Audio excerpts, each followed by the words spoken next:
मारूफ तज्जिया car और कालम निगार अंसार अब्बासी अपने ताज़ा कालम में कहते हैं, क्या सियासतदान फिर इस्तेमाल हो रहे हैं? उनका कहना है, चंद रोज़ कबल मेरी अपोजिशन के एक अहम रहनुमा से बात हुई। अहम इस लिहाज से कि वो बहुत कुछ जानता है, मसलन क्या हो रहा है, क्या खिचड़ी पक रही है, अदम एतमाद की क्या कहानी है, वगैरह वगैरह। इससे बात करके मुझे अफसोस हुआ और ऐसा लगा जैसे सियासतदान एक बार फिर इस्तेमाल हो रहे हैं। कोई शक नहीं कि वज़ीर आज़म इमरान खान पॉलिटिकल इंजीनियरिंग के नतीजे में इक़्तिदार में आए, लेकिन अब अपोजिशन इमरान खान को निकालना चाहती है तो भी अपने ज़ोर बाजू की बजाय सहारों के लिए तरस रही है। ये पाकिस्तान की सियासत का वो अलमिया है जिसे हम बुरा समझते हैं, जिससे हम जान छुड़ाना चाहते हैं, जिसके खिलाफ हम सियासतदानों की बड़ी बड़ी तकरीरें सुनते हैं, लेकिन जब अमल का वक़्त आता है तो सब पॉलिटिकल इंजीनियरिंग का सहारा लेने लगते हैं और यूं हम ना खुद सुधरते हैं और ना सिस्टम को सुधरने का मौका देते हैं।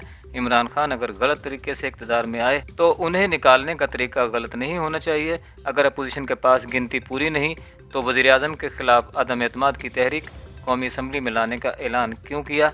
मुझे बताया गया कि पीपीपी और पीडीएम को जो उम्मीदें वाबस्ता हैं उसके लिए आज भी उनका भरोसा अपने ज़ोर बाजू पर नहीं। शहबाज शरीफ, मौलाना फजलुर रहमान और आसिफ अली जरदारी उन चंद लोगों में शामिल हैं जिनको खेल की जुज़ियात के बारे में आगाही है, लेकिन वो उस मुमकिन ग्रेटर गेम के बारे में लाइल्म है जो हमारे साथ हमारे ही मुल्क में खेली जाती है। कुछ लोगों का ख्याल है कि इस ग्रेटर गेम के लिए अपोजिशन इस्तेमाल हो रही है और हो सकता है पीपीपी और पीडीएम को वो हासिल ना हो जिसकी वो तवक्को लगाए बैठे हैं। लेकिन मैं कहता हूँ कि ऐसे खेल का हिस्सा बनने से अगर वज़ीर आज़म इमरान खान के ख़िलाफ़ तहरीक एतमाद कामयाब हो भी जाती है तो फिर भी उसका मतलब ये होगा कि सियासतदान इस्तेमाल हो गए। जरदारी साहब ने तो चलें खेल ही खेल में ज़िंदगी गुजार दी, लेकिन अगर मियाँ नवाज शरीफ भी इमरान खान हुकूमत के खात्मे के लिए किसी मसलहत के तहत किसी खेल के लिए तैयार हो गए तो फिर इसका मतलब ये हुआ कि वो जो कहते हैं कि उन्होंने माजी से सबक सीखा, दरअसल ऐसा नहीं है।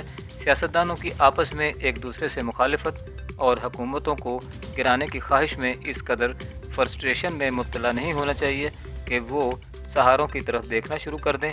मुझे बताया गया कि मियाँ शहबाज शरीफ, आसिफ अली जरदारी और मौलाना फजलुर रहमान की हालिया मुलाकातें और पीटीआई हुकूमत के इत्तेहादियों से राब्ते खेल का हिस्सा हैं। अपोजिशन उम्मीद से है कि चाहे काफ लीग और एमक्यूएम ने कैसा ही जवाब उनको इन राब्तों में दिया, जब वक्त आएगा ये इत्तेहादी अपोजिशन के साथ होंगे। इसके अलावा हुक्मरान जमात के कोई 25-30 MNAs भी अपोजिशन की झोली में होंगे। जो प्लान बनाया गया उसके मुताबिक फरवरी का आखिरी या मार्च का पहला हफ्ता अहम होगा। मुझे ये भी बताया गया कि जो कुछ हो रहा है और जो असल खेल है उसके बारे में अपोजिशन के चंद ही लोगों को इल्म है।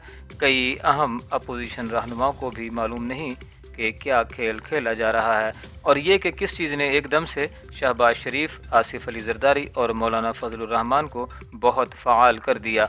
कुछ ही रोज़ में सब की आपस में और हुकूमती इत्तेहादियों से भी मीटिंग्स हुई। अब देखना यह है कि नतीजा अपोजिशन की उम्मीदों के मुताबिक निकलता है या वो बुरी तरीके से इस्तेमाल हो जाएगी और बाद में हाथ मलती रह जाएगी। नतीजा उनके हक में आने पर भी, जैसा कि मैं पहले कह चुका हूँ, फिर भी यही सियासतदान इस्तेमाल होंगे। इसलिए बेहतर है अगर अपने ज़ोर बाजू पर इमरान खान हुकूमत को नहीं निकाल सकते तो फिर अगले साल तक इंतज़ार करें। इसी में सियासत की इज़्ज़त है और ऐसे ही बेहतर रवायात कायम हो सकती हैं।